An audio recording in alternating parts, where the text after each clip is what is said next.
আপনি এখানে আসেন ঠিক আছে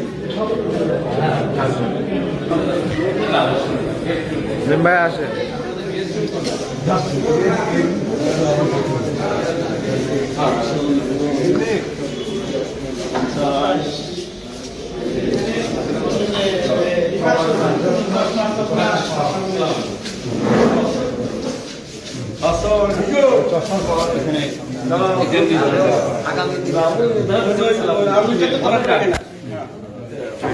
পাশে আর একটা রুম আছে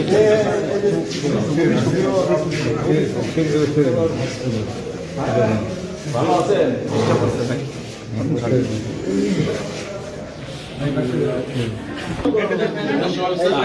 আমি আছেন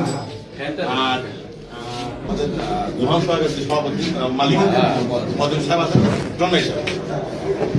সব কিছু স্যার এরকম অবস্থা সবাই মিলে মোটামুটি সহায়তা করা হয় মদন সাহেব কিছু টাকা পয়সা দেয় বেড কেনার জন্য দিবে তারপরে ডিসি মহোদয় কিছু টাকা দিবে জেলা পরিষদ উনি 4 লাখ টাকা চাইছে দেওয়ার জন্য লেখছে দিয়ে আমাদের কিছু ওই অপারেশন থিয়েটারের যে ইনস্ট্রুমেন্ট আছে পোস্ট প্রপার্টি ওয়ার্ড যেটা আছে সেটা ভালো হতে বেড ভালো হতে তো তোকে চোখ শেষ এদের চোখটা খুব সেন্সিটিভ এই কারণে স্যার আমরা মোটামুটি ঠিক আছে এখানে আপনি স্যার একটু খেয়াল রাখেন স্যার এখন পরবর্তী মিটিং এ স্যারকে রাখতে হবে জি স্যার জি স্যার আমাদের